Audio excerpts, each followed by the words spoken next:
Magandang araw po sa inyong lahat. Ang kwentong inyong mapapakinggan ay tungkol kay Ramil, na anak ng isang malupit na antingero na si Celestino. Maraming taon nang nakikipaglaban ang baryo nila mula sa mga gabunan na pinamumunuan ni Dubalag. Ang nais ni Celestino ay sumunod si Ramil sa yapak nito, pero iba ang gustong mangyari ni Ramil sa kanyang buhay. Ang gusto niya ay maging isang simpleng tao na malayo sa kaguluhan sa kanilang baryo. Ngunit nang patawan ng matinding sumpa si Celestino ni Dumalag, ay napilitan si Ramil na sundin ang nais ng tatay niya para sa kanya. Makakaya nga ba ni Ramil na tapusin ang kasamaan ng mga gabunan sa kabila ng kulang siya sa kakayahan para maging isang malupit na antingero? At malalaman pa ba niya ang lunas sa sumpa na dumapo kay Celestino bago ito tuluyang mahulog sa patibong ng kamatayan? Ngunit bago po ang lahat, mga idol, huwag po nating kalimutang mag-subscribe, mag-like at i-hit ang notification bell sa aking mga YouTube channel na The Voice Addict at Apong Isaak, para sa mas marami pang makapigil hininga na kwentong aswang at katatakutan mula sa mundo ng kababalaghan. Umpisahan na po natin ang kwento. Maghanda ka ngayong gabi, Ramil. Bilog ang buwan, kaya paniguradong sasalakay na naman sila Dumalag sa ating baryo. Pero tay, hindi ko pa po nahahasa ang aking itak eh. Puno pa nga po yun ng kalawang eh. Kaya kahit kahoy po, hindi nun magagawang putulin. Hindi ba't palagi ko sinasabi sa'yo na palagi mong hasain ang itak mo? Ano pa't ipinamana ko yun sa'yo? Hindi mo ba alam na ang itak na yon ay ipinamana pa sa akin ng yung lolo na kilala ring antingero nung araw? Sa ginagawa mong pagpapabaya sa itak na yun, anak, ay parang nilapastangan mo na rin ang alaala ng yung lolo. Pasensya na po kayo, tay. Talagang nakalimutan ko pong hasain ang itak ko eh. Dahil nagpunta po ako sa bayan kaninang umaga. Hapon na po akong nakabalik eh. Nawala po talaga sa isip ko na bilog pala ang buwan mamayang gabi. At ano naman ang ginawa mo sa bayan? Bakit umalis ka nang hindi nagpapaalam sa akin? Tay, kumuha po ako ng exam para sa scholarship sa kursong gusto ko pong kunin sa kolehiyo. Tay, nakapasa nga po ako eh. Wala po tayong babayaran sa 4 na taong kurso na kukunin ko, tay. Ang problema lang po natin ay yung pambaon ko po at pamasahe ko po sa araw-araw. Pero tay, pwede naman po akong maghanap ng murang boarding house eh, na malapit po doon sa school, kung saan po ako papasok. Tapos maghahanap din po ako ng trabaho kahit sa mga kainan, para doon ko na po kukunin ang aking allowance. Ay nako, pinag-usapan na natin ang tungkol sa pag-aaral mo, Ramil. Hindi ba sabi ko sa'yo, ay saka ka na lamang mag-aral kapag natapos na ang problema natin kay Dumalag? Saka ka na mag-aral kapag napatay na natin ang pesting gabunan na yon. Pero tay, sayang naman po yung scholarship eh. Saka napakatagal na pong panahon na nakikipaglaban kayo kay Dumalag, pero hanggang ngayon po, buhay pa rin siya. Baka po matanda na ako bago pa po ako makapag-aral kapag hinintay ko pa po na matalo niyo siya. Napakarami niyo na pong ginamit na agimat at anting-anting. Pero hanggang ngayon po, buhay na buhay pa rin si Dumalag. Sandali nga. Iniinsulto mo ba ang kakayahan ko bilang isang antingero? Para sa iyong kaalaman, Ramil, hindi normal na aswang si Dumalag. Siya ay isang pinuno ng mga gabunan. May kakayahan siyang gumamit ng itim na kapangyarihan, kaya mahirap talaga siyang matalo at mapatay. Pero, tay, baka po pwedeng kayo na lang po makipaglaban po kay Dumalag. Hayaan niyo na lang po ako mag-aral. Tay, pangarap ko po kasi talaga na makapagtapos po sa kolehiyo. Hindi naman po to para lang sa akin eh. Hindi para rin po sa inyo. Saka pangarap po ni nanay na makapagtapos po ako ng pag-aaral, di ba? Nangako po ako sa kanya noon, tay, na magtatapos po ako sa pag-aaral ko bago po siya namatay. Hindi ko naman sinabing huwag kang magtapos sa pag-aaral mo. Ang gusto ko ay pagtuunan mo ng pansin sa ngayon ang pagiging antingero mo at pakikipaglaban kay Dumalag. Kapag napatay na natin siya, saka ka mag-aral. Saka hindi ka ba nahihiya sa mga sinasabi ng mga tao tungkol sa'yo, ha? Hindi man lang daw nila nakikita sa'yo ang husay na dapat ay meron ka. Hindi mo ako dapat ipahiya, Ramil. Nag-iisang anak kita. Kaya dapat ay manahin mo ang galing ko sa pakikipaglaban sa mga aswang at sa paggamit ng mga anting-anting. Pero kasi tay... Tama na. Tama na, Ramil. Bilisan mo ng pagkain mo dyan at pagkatapos hasain mo ng itak mo. Hindi ka muna mag-aaral. Tapos ang usapan. May lungkot sa mga mata na tinignan ng 17 taong gulang na si Ramil ang kanyang ama. Umasa siya na matutuwa ito dahil nakakuha siya ng scholarship. Pero iba ang naging reaksyon nito. Tila mas importante pa rito ang reputasyon ng kanilang pamilya kaysa sa magandang kinabukasan niya sa oras na makapagtapos siya ng kolehiyo.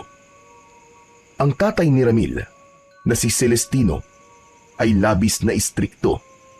Iginagalang ito sa kanilang baryo bilang ito ang nag-iisang antingero roon. Hindi lang sa pakikipaglaban sa mga aswang nito ginagamit ang kaalaman na meron ito, kundi maging sa panggagamot ng iba't ibang uri ng sakit. Nang dahil sa husay ni Celestino, ay nais nito na maging kagaya nito si Ramil. Bata pa lang si Ramil, ay inumpisahan na siya nitong turuan sa paggamit ng iba't ibang uri ng anting-anting at agimat. Nung una, ay interesado siya. Pero habang nagkakaisip siya, ay napagtanto niya na hindi niya gustong sundan ang yapak ng tatay niya. Nais ni Ramil na maging isang guro sa elementarya at ang bagay na yon ay labis na tinututulan ni Celestino dahil gusto nito na mag-focus si Ramil sa pakikipaglaban sa pinunong gabunan na si Dumalag. Pagsapit ng 10:00 ng gabi, ay nakaharang na sina Ramil at Celestino sa bukana ng kanilang baryo. Kasama nila ang ilang matatapang na kalalakihan na handang humarap at makipaglaban kay Dumalag at sa mga alagad nitong gabunan. Katabi ni Ramil ang tatay niya. Parehas silang may hawak na itak. Isang anting-anting ang nakatali sa mga itak nila na pinapaniwalaang nagbibigay ng lakas at tapang sa kung sinong nagmamay-ari ng mga yon. Hinasa mo ba ng mabuti ang iyong itak, Ramil? Opo tay. Gusto niyo po bang subukan ko po sa inyo? Si Raulo, hindi itong tamang oras para magbiro ka. Nasa isang seryosong sitwasyon tayo ngayon. Masama po bang magbiro? Pinapagaan ko lang naman po ang sitwasyon natin, tay. Saka, sigurado po ba kayong darating sila Dumalag ngayon? Kanina pa po tayo naghihintay dito Pero, hindi ko pa po sila nararamdaman. Sigurado akong darating sila. Hindi mo ba napansin? Sa mga nakalipas na pag-atake ni na Dumalag, ay umaatake sila tuwing bilog ang buwan. Maging matyaga ka lang sa paghihintay at talasan mo mabuti ang iyong pakiramdam. Hinigpitan ni Ramil ang pagkakahawak sa kanyang itak. Iginala niya ang kanyang mga mata sa kadilimang nasa kanilang unahan. Inasahan niya na anumang sandali ay darating na sila Dumalag at magsisimula na ang kanilang pakikipaglaban. Ngunit lumipas ang ilang oras, pero kahit anino ng mga gabunan ay wala silang nakita hanggang sa unti-unti nang lumitaw ang araw sa silangan Tay, sumisikat na po ang araw ah. Pwede na po siguro tayong umuwi. Tignan niyo po ang mga kasama natin oh. Kawawa naman po sila.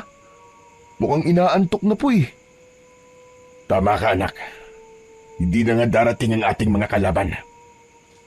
Tumayo si Celestino sa harapan ng lahat at saka yun nagsimulang magsalita ng malakas upang marinig ng lahat. Mga kasama, ngayon ay maaari na kayong umuwi sa inyong mga bahay para matulog at magpahinga. Malapit nang sumapit ang umaga at malabo nang dumating pa sina Dumalag. Pero wag ninyong isipin na nasayang ang ating ginawa simula kagabi. Maganda na nasisiguro natin na ligtas ang ating baryo. Patuloy kayong magsanay sa pakikipaglaban at magkikita tayo muli sa susunod na kabilugan ng buwan.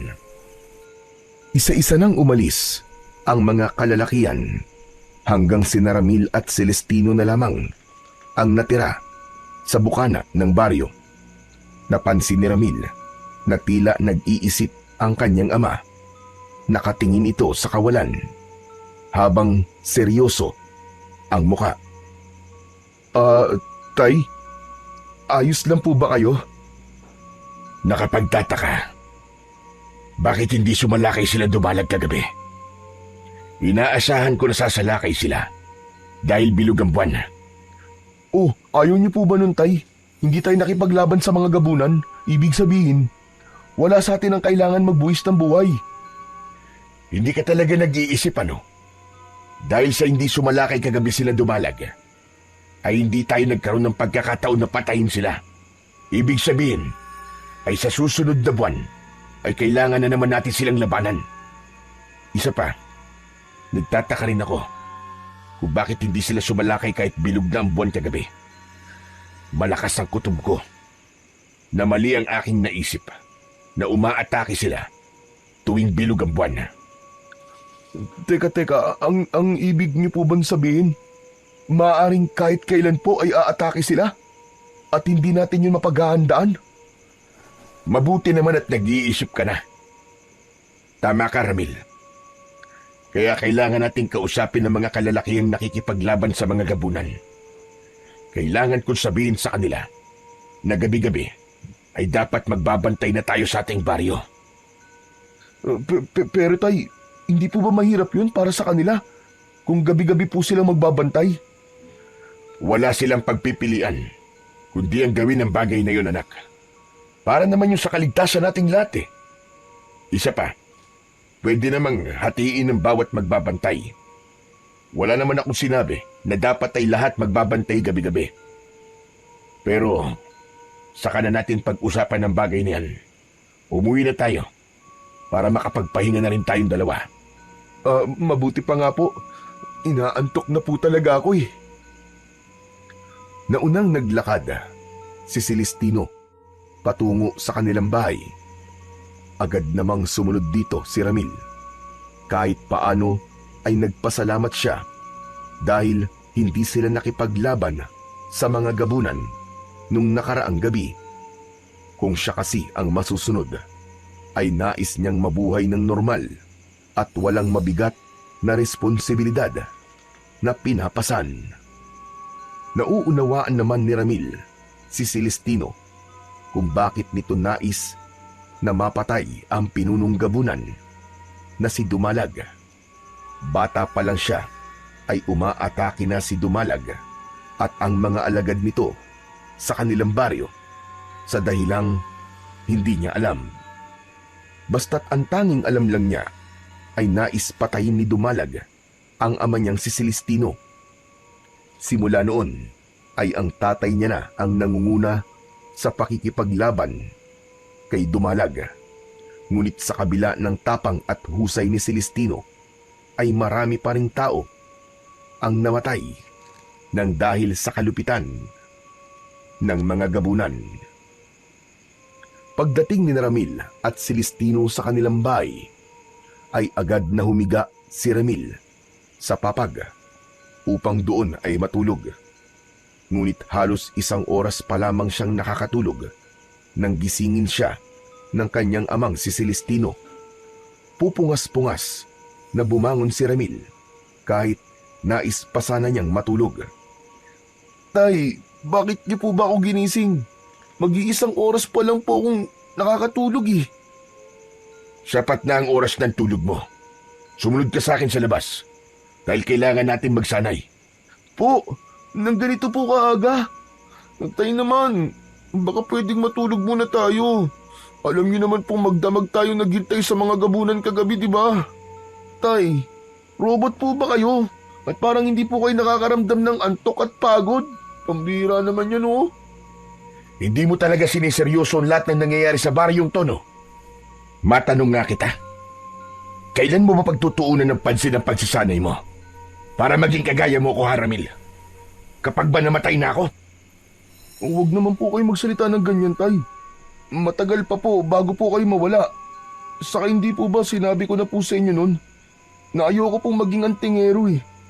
Gusto ko pong maging guro. Gusto ko pong magturo sa mga bata. Tigilan mo na nga ang pangarap mo na yan. Ang pagiging guro ay para lamang sa mga babae. Mali po kayo, Tay. Hindi po basihan ang kasarian ng isang tao para maging isa siyang guro. Marami na pong lalaking teacher ngayon. Kahit ano pang sabihin mo, ay hindi mo na mababago ang isip ko. At isa pa, huwag ka na nga marami sinasabi. Sumunod ka na lang sa akin sa likod ng bahay para makapagsimula na tayo sa iyong pagsasanay.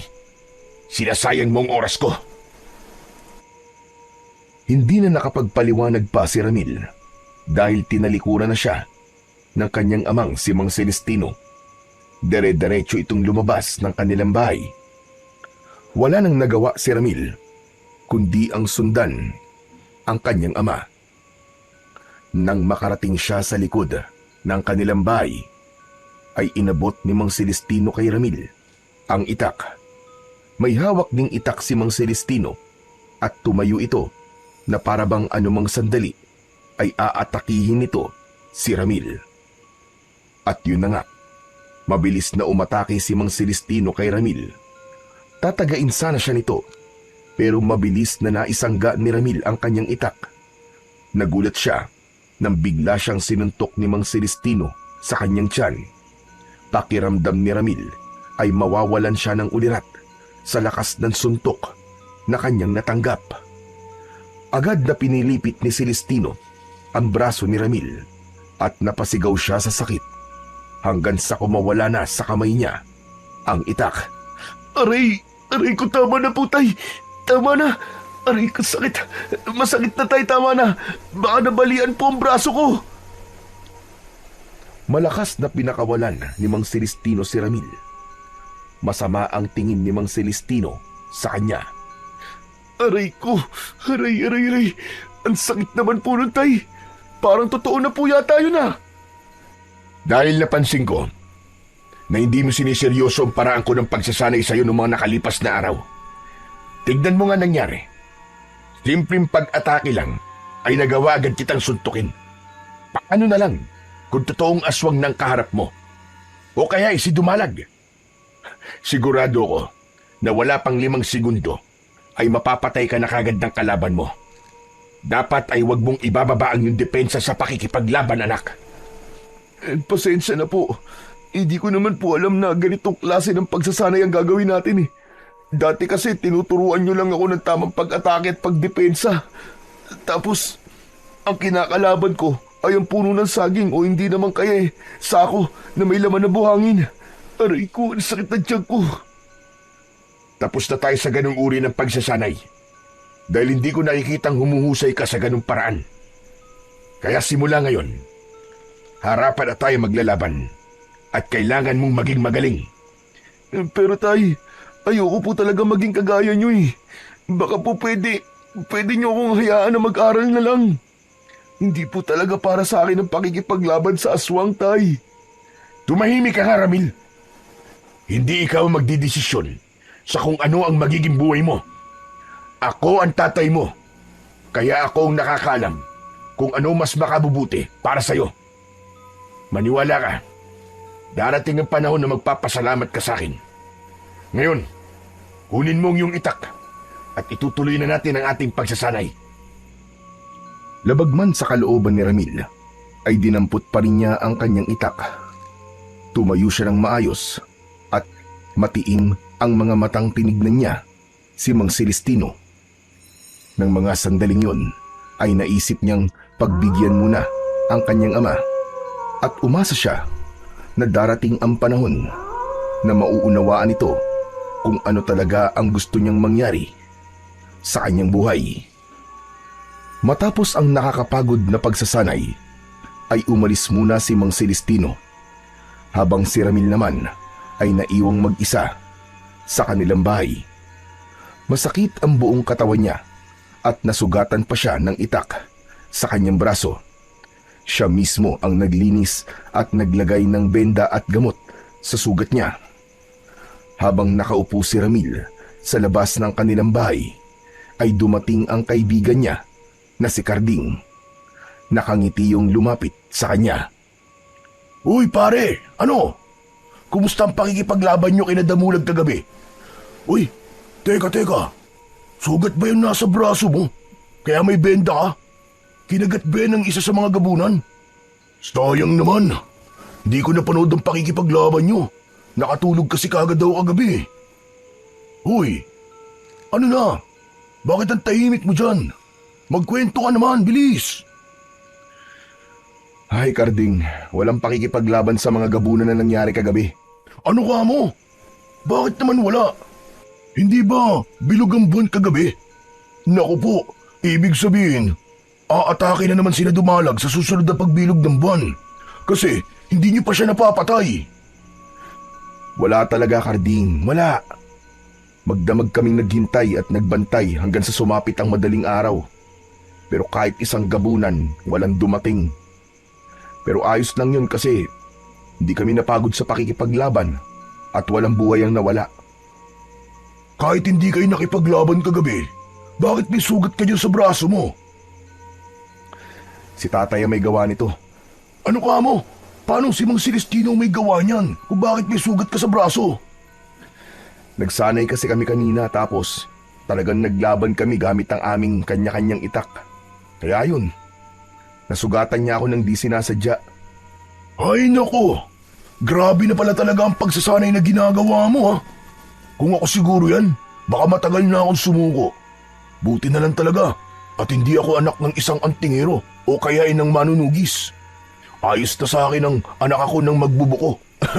Kaya heto, umaakit ako ng nyug bilang trabaho. Mas okay na rin yun sa akin kesa naman sa nakikipaglaban ako sa mga gabunan, di ba? Saka, gusto ko naman talaga ang trabaho ko eh. Nag-e-enjoy ako sa ginagawa ko.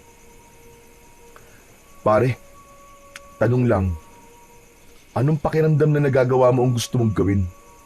Yung pwede mong sundin kung anong gusto mong gawin sa buhay mo? Siyempre, masaya. Saka masarap sa pakiramdam na hinahayaan ako ng mga magulang ko kung anong gusto kong gawin. Nag-iipon na nga sila ngayon ng pera para makapag-aral ako sa kolehiyo eh. Gusto ko kasing kumuha ng kahit 2 taong kurso sa pag-aaral ng computer. Alam mo na, iba pa rin kapag nakatapos ka sa kolehiyo, di ba? Mabuti ka pa, Carding. Nagagawa mo ang gusto mo. Ako kasi, gusto ko talagang maging isang teacher. Pero ayaw ni tatay eh. Gusto ko mag-aral sa kolehiyo, pero ang sabi niya ay pagtuunan ko muna daw ng pansin ang pakikipaglaban namin kay Dumalag. Saka na raw ako mag-aral kapag napatay na namin ang pinuno ng mga gabunan. Ayaw mo ba nun? Kapag natalo niyo na si Dumalag, tatatak ang pangalan mo sa kasaysayan ng ating baryo hanggang sa mga susunod na henerasyon ay maaalala kayo ng mga tao dito. Kumbaga magiging isa kang bayani, Chong. Sisikat ka at hahangaan ng lahat. Ang astig kaya nun. Hindi naman kasi ganun ang buhay na gusto ko eh. Tsaka wala akong planong sumikat, Chong. Ang tanging gusto ko lang ay isang normal na buhay. Yung hindi ako natatakot na baka isang gabi ay bigla na lamang akong papatayin ng kung sinong aswang. Kasi isa akong manunugis at malaking banta sa kanila. Naiintindihan naman kita sa sentimiento mo, Chong. Pero siguro nga ay tama si Mang Celestino. Kailangan mo muna mag-focus sa pakikipaglaban kay Dumalag. Nakasalalay kasi sa kamay niyong kaligtasan nating lahat eh.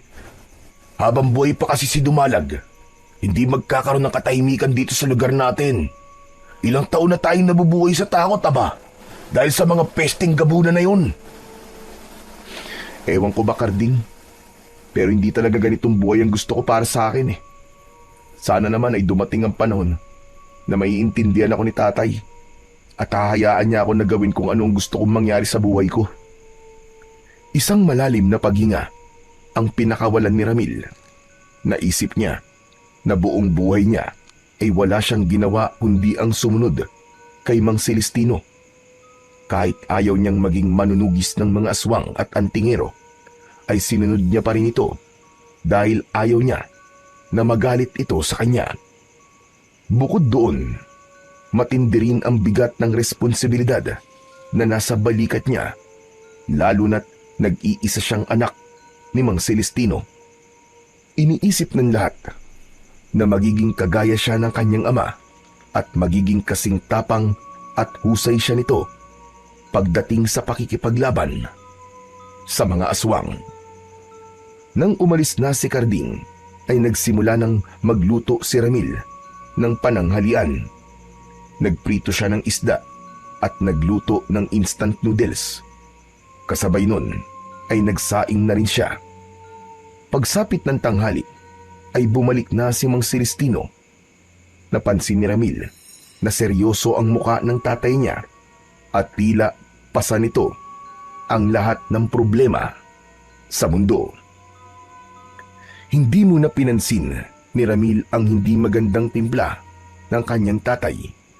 Tinapos niya ang paghahain at sa kanya ito tinawag para makakain na silang dalawa. Hanggang sa nakaupo si Celestino ay tila hindi pa rin maganda ang pakiramdam nito. Tay, okay lang po ba kayo? May nangyari po ba sa labas at parang pasan niyo po lahat ng problema sa mundo? Sila Dumalag. Sumalakay sila kagabi. Po? Paano po sumalakay? Hindi po ba hindi naman sila sumalakay kagabi? Ano po sinasabi niyo? Nananaginip po ba kayo, Tay? Sinabi na sumalakay sila kagabi. Pero sa ibang baryo. Sa Santa Ana sila sumalakay. Ano po? Sa Santa Ana? Oo. Sa Santa Ana kung saan walang kahit na isa ang may kakayahan na makipaglaban sa mga aswang. Hindi naging handa ang mga tao, kaya napakaraming namatay sa kanila. Sinabi sa akin ni Kapitan Arnel ang lahat. Nakarating sa kanya ang pangyayaring yan dahil humingi ng tulong sa kanya ang kapitan sa Santa Ana. Ang ibig po bang sabihin ay sumasalakay pa rin sila Damulag tuwing bilog ang buwan? Pero sa Santa Ana naman. Maaaring hindi lang sila sa Santa Ana sumalakay sa mga susunod na pagbilog ng buwan, anak. Pwede na silang sumalakay sa iba pang baryo o hindi kaya dito sa baryo natin. Talagang pinapahirapan tayo ng hayop na Dumalag na yun. Pinapahirapan niya tayong matalo siya. Kaya kung saan-saan siya sumasalakay. Tay, ano na pong gagawin natin ngayon? Ano pong plano? Hindi po ba ang sabi niyo gabi-gabi na pong magbabantay ang mga nakikipaglaban sa mga gabunan dito po sa baryo natin? Hindi na gano'n na magiging plano. Dahil sigurado pa rin ako na tuwing bilog ang buwan ay sumasalakay ang mga gabunan. Ngayon ko lang ulit naisip na kaya nila pinipiling sumalakay kapag bilog ang buwan ay dahil mas malakas ang mga gabunan kapag buo at napakaliwanag ng buwan. Kailangan nating magtungo sa iba't ibang baryo na malapit dito sa ating lugar upang mabigyan sila ng babala. Sa ngayon, yun lamang ang maitutulong natin sa kanila. Kailangan nilang maging handa sa susunod na pagbilog ng buwan. May takot na lumukob kay Ramil sa mga sinabi ng kanyang tatay. Naisip niya na dahil wala na silang ideya sa kung saan susunod na atake sina Dumalag, ay tunay na mahihirapan na sila na talunin at patayin nito. Sa mga sumunod na araw, ay nagtungo sina Ramil at Mang Celestino sa iba't ibang baryo upang balaan ang mga tao tungkol sa panganib na dala ni Dumalag at ng mga alagad nitong gabunan. Habang nakikita ni Ramil ang reaksyon ng mga tao, ay lalo niyang naunawaan kung gaano kalaki ang banta at bigat ng laban na nakaatang sa kanilang mag-ama. Kasabay noon ay tuloy-tuloy na nagsanay si Ramil sa ilalim ng kanyang ama. Kahit labag sa kanyang kalooban, ay pinilit niyang sundin ang mga utos ng ama niyang si Mang Celestino. Araw-araw ay pinapasan niya ang hirap ng pagsasanay sa paggamit ng mga agimat at orasyon at maging sa pisikal na pakikipaglaban.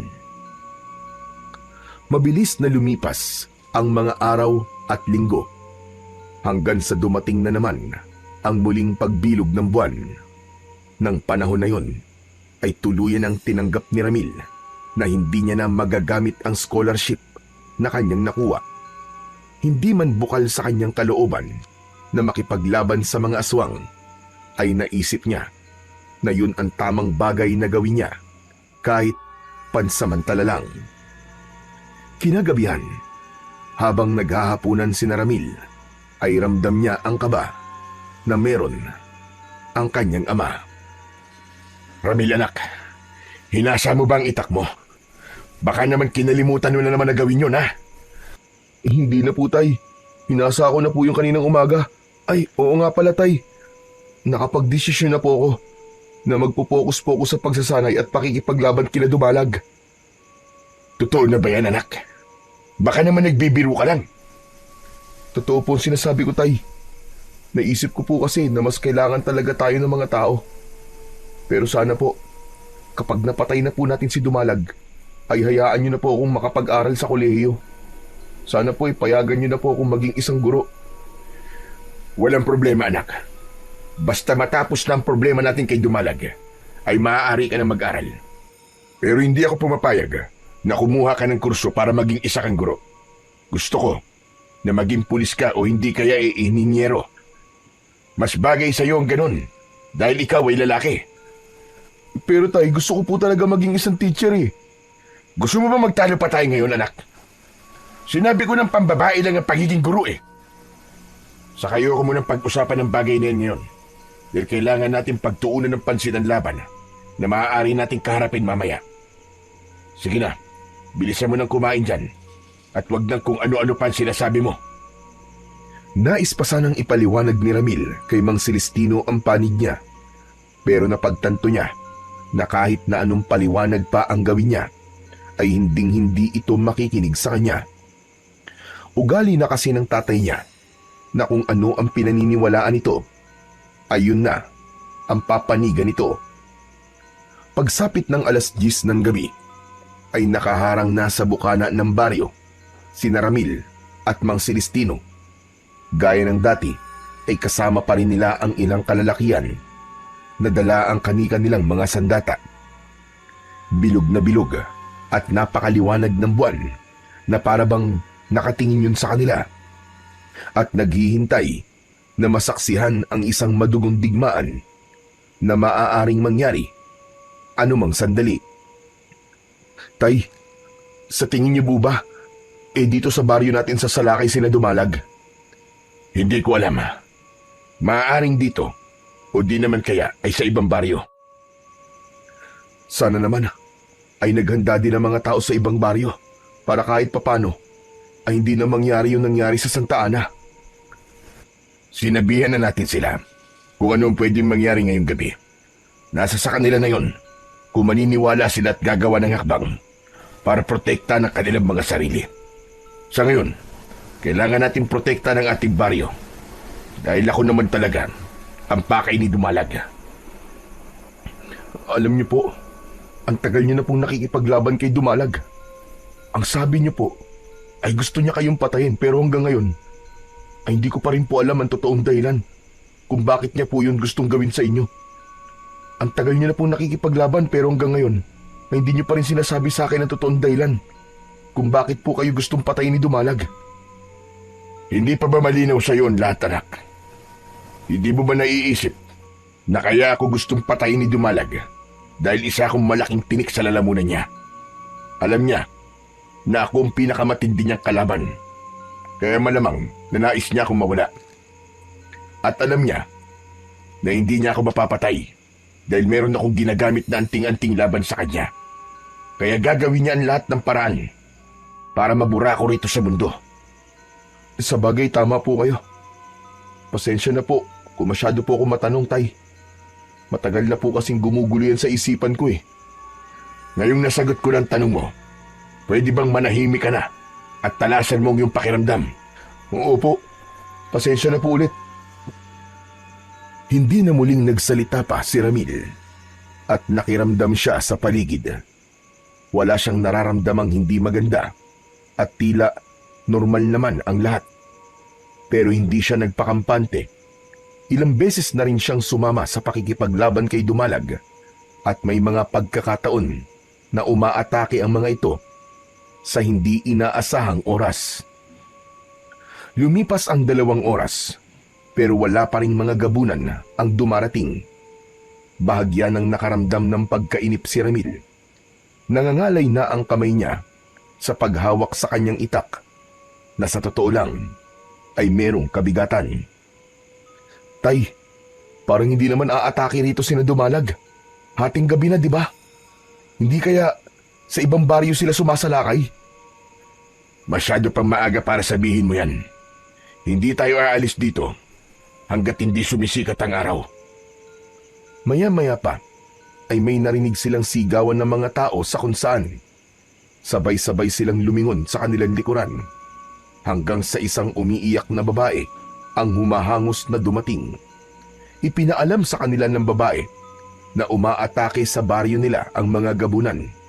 Ayon dito ay sa ibang direksyon pumasok ang mga yon at ang hinala nito ay sa gubat dumaan ang mga gabunan. Anak ng tutsa, oo. Naloko na naman tayo ni Dumalag sa pangalawang pagkakataon. Mukhang tumatalino at natututo na silang mag-isip sa pagkakataon to, ha. Humanda kayo! Magtungo tayong lahat sa direksyon ng gubat. Lumaban tayong lahat sa abot ng ating makakaya. Sabay-sabay na tumakbo si Ramil sa direksyon ng gubat na nasa dulong bahagi ng baryo.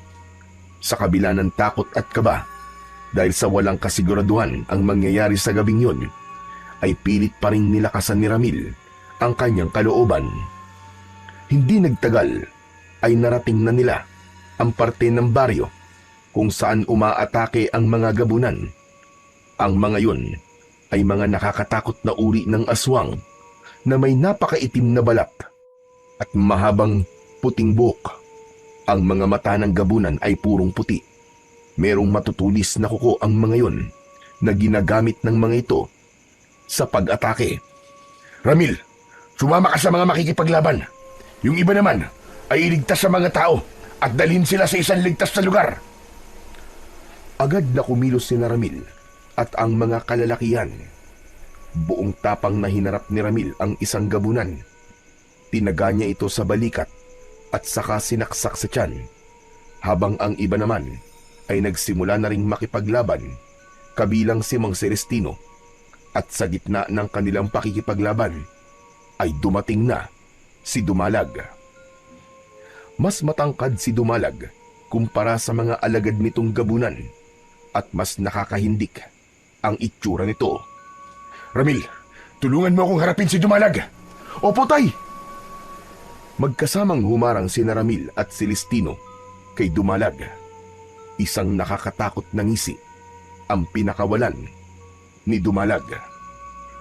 Kayong mag-ama na naman ang haharap sa akin. Hindi ba kayo napapagod na ilang beses nyo na akong pinagtutulungan, ngunit hanggang ngayon ay hindi pa rin kayo nagtatagumpay na ako ay paslagin? Hindi sa gabing ito.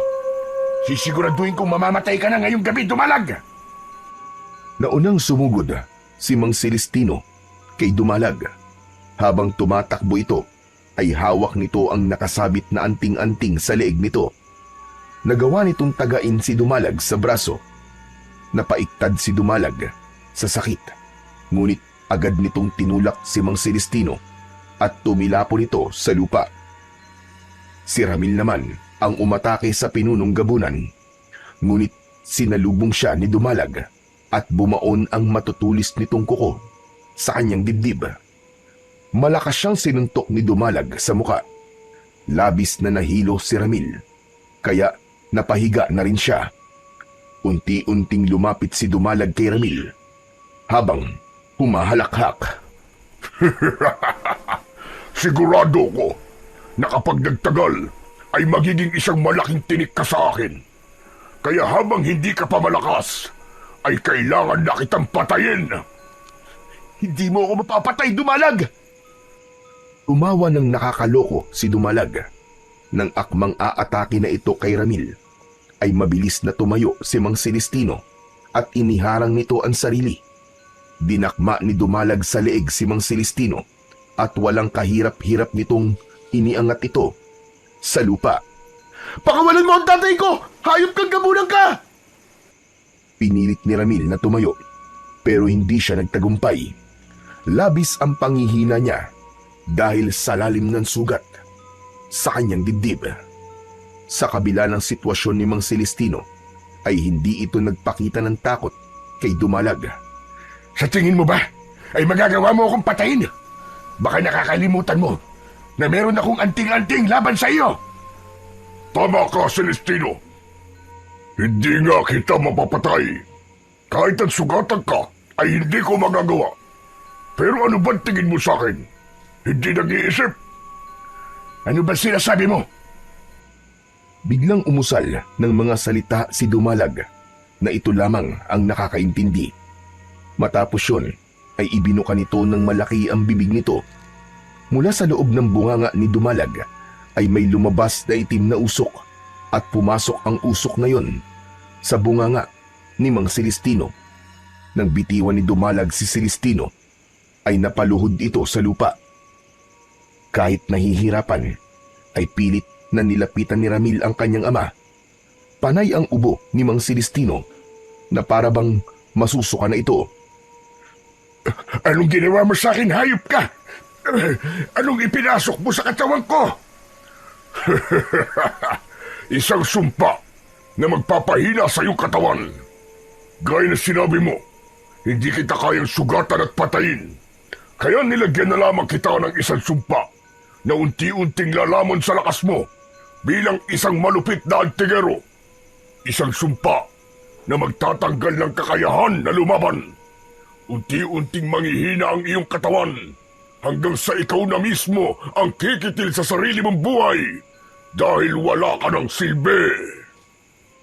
Matapos yung sabihin ni Dumalag ay mabilis yung nawala sa harapan ni Ramil, habang ang mga alagad nito ay sumunod na rin dito hanggang sa wala ng kahit isang gabunan ang natira maliban sa iilan na kanilang napatay. Nag-aalalang hinaplos ni Ramil ng paulit-ulit ang likod ni Mang Celestino. Tay, ayos lang po ba kayo? Ano po nararamdaman nyo? Hindi ako makahinga ng maayos, anak. Dadaling ko na po kayo sa bahay. Ipapatawag ko po agad si Mang Erning para magamot po kayo. Huwag mo na akong intindihin, anak. Ang mga tao, tulungan mo muna sila. Mas kailangan nila ang tulong mo. Sige na, Ramil. Bilisan mo, tulungan mo sila. Pero tay, sundin mo na lang ako. Sinabi ng kaya kong sarili ko eh. Ang mga tao ang unahin mo. Lalo na ang mga sugatan. Sige na, anak. Napilitang tumayo si Ramil, pero hindi siya umalis sa kanyang kinatatayuan.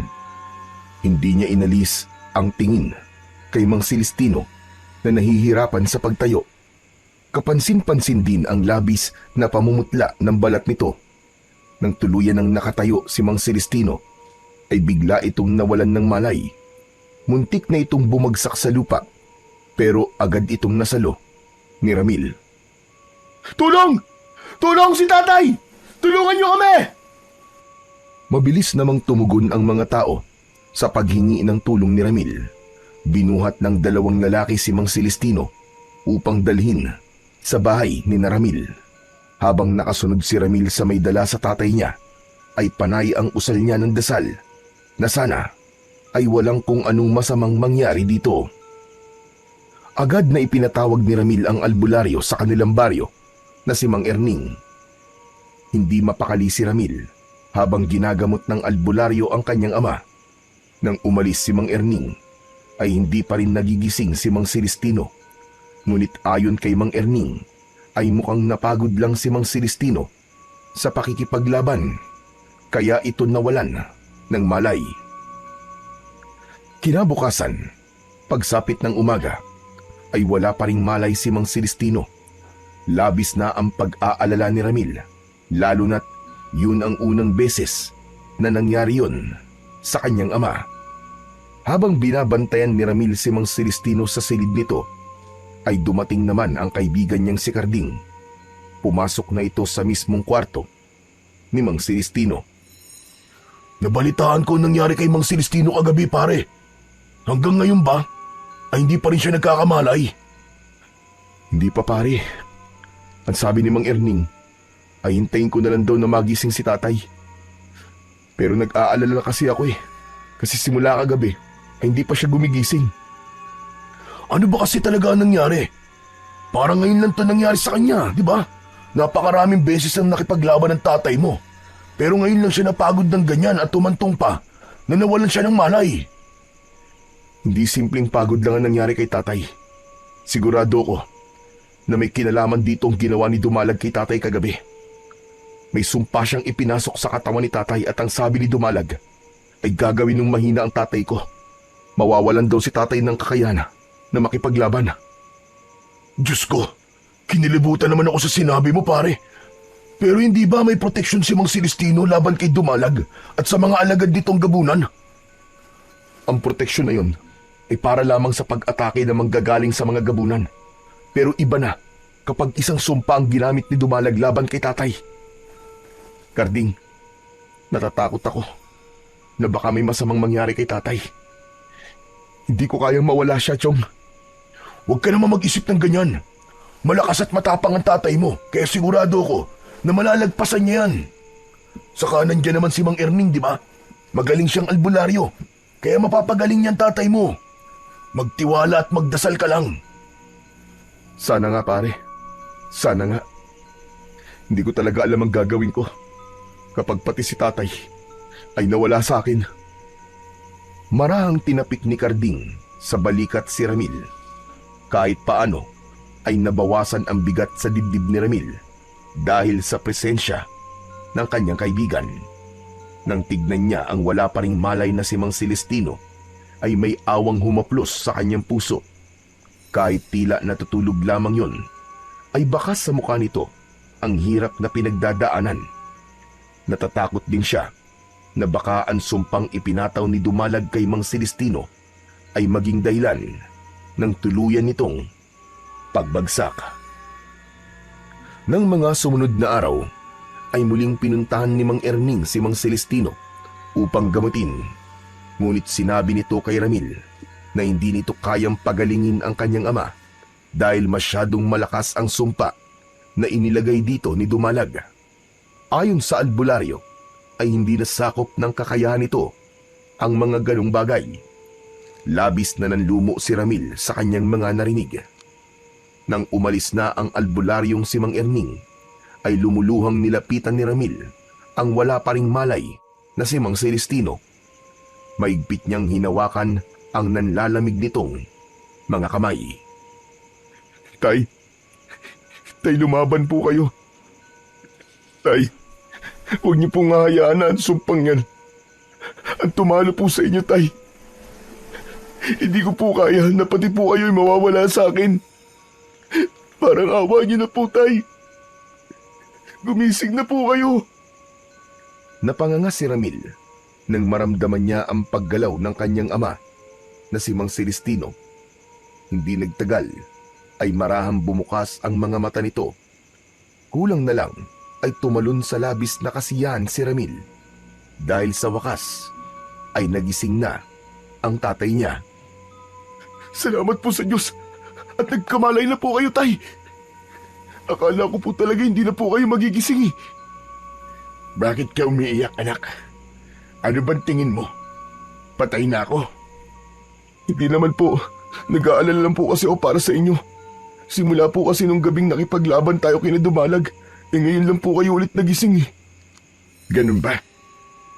Ang akala ko talaga, sandali lang ako nakatulog. Pero tay, kumusta na po ang pakiramdam nyo? Ang sabi po ni Mang Erning ay hindi niya kayang alisin ang sumpang inilagay po sa inyo ni Dumalag. Masyado raw po kasi yung malakas. Walang kahit anong sumpa ang makakapagpabagsak sa akin, anak. Tignan mo nga at nagising pa ako. Saka wala naman ako nararamdamang kakaiba sa aking katawan. Gaya pa rin ako ng dati. Malakas pa rin ako. Sigurado po ba kayo, Tay? Bakit parang nagdududa ka? Katawan ko to. Kaya ako ang nakakaalam sa nangyayari rito. Sandali. May pagkain ba tayo, anak? Nagugutom at nauuhaw ako. May niluto po ako kanina na ginataan langka. Saka may kanin din po tayo. Mabuti naman. Tama-tama. Dahil ang paborito kong ginatang langka ang niluto mo. Teka, Tay, ipaghahain ko lang po kayo. Tapos kapag okay na po, itatawagin ko na lang po kayo, Tay. Sige, anak. Bilisan mo at gutom na ako. Masayang lumabas si Ramil sa kwarto ng kanyang ama na si Mang Celestino. Hindi siya makapaniwala na tila walang naging epekto sa tatay niya ang sumpa rito ni Dumalag. Talaga palang napakalakas ni tatay sa kanang mga anting-anting niya. Parang hindi nga tumalab sa kanyang sumpang yun ni Dumalag. Binilisan ni Ramil ang paghahain ng pagkain. Nang matapos na siya, ay pasigaw niyang tinawag ang kanyang tatay. Tay, pwede na po kayong kumain. Pumunta na po kayo rito. Hinintay ni Ramil na lumabas si Mang Celestino ng kwarto nito. Pero lumipas ang ilang minuto ay hindi pa rin ito lumalabas. Muli niyang tinawag ang tatay niya hanggang sa makarinig siya ng tila nahulog na kung ano sa sahig. Nababahalang tumakbo si Ramil sa kwarto ni Mang Celestino at nagimbal siya nang makita ang tatay niya na nakahandusay sa sahig. Agad na nilapitan ni Ramil si Mang Celestino na patuloy na pinipilit na tumayo. Tay, ano po nangyari sa inyo? Hindi ko alam, anak. Pero hindi ko magawang maihakbang ang aking mga paa. Pakiramdam ko ay parang lantang gulay ang aking mga binti. Marahil ay masyadong napatagal ang aking pagkakahiga. Siguro may naipit na ugat sa aking binti, kaya hindi ako makalakad. Pero huwag ka mag-alala, anak. Sigurado ko na kailangan ko lang itong ipahinga. Tapos makakalakad na rin ako maya-maya. Pero hindi po kaya yan po ang epekto sa inyo ng sumpa ni Dumalag? Hindi kaya unti-unti na itong kumakalat sa inyong katawan? Hindi totoo yan, Ramil. Sinasabi mo ba na dahil sa sumpang yun ay hindi na ako makakalakad? Tay, baka po kasi yun ang isa sa mga epekto ng sumpa eh. Hindi po ba sinabi ni Dumalag na mawawalan po kayo ng kakayahan na makipaglaban? Tumahimik ka nga. Hindi totoo ang mga sinasabi mo. Hindi ako pwedeng mawalan ng kakayahan na makapaglakad. Ako ang pinakamahusay at matapang na antingero sa baryong ito. Hindi to pwedeng mangyari sa akin. Tay, huminahon lang po kayo. Tatawagin ko lang po si Mang Erning. Baka mabibigyan niya ng lunas ang nangyayari sa inyo. Bilisan mo, anak. Hindi ako pwedeng magtagal ng ganito. Nagmamadaling umalis si Ramil ng bahay nila. Tumakbo siyang nagtungo sa bahay ni Mang Erning at sinabi niya rito na nagising na ang tatay niya, ngunit hindi naman ito makalakad. Sumama si Mang Erning kay Ramil at agad nitong tinignan si Mang Celestino. May mga ginawang orasyon at kakaibang uri ng panggagamot ang albularyo, pero sa huli ay nabigo ito. Diretsang sinabi ni Mang Erning kay Mang Celestino na ang pagkawala ng kakayahan nitong makapaglakad ay bahagi ng sumpa ni Dumalag at yun ay umpisa pa lang. Nagbabala ang albularyo na dapat ay maging handa si Mang Celestino sa iba pang hindi magagandang bagay na maaaring mangyari sa tatay niya. Nang umalis muli si Mang Erning ay nakita ni Ramil sa unang pagkakataon na nanghihina ang kanyang ama. Nakahiga ito sa papag habang nangingilid ang luwa.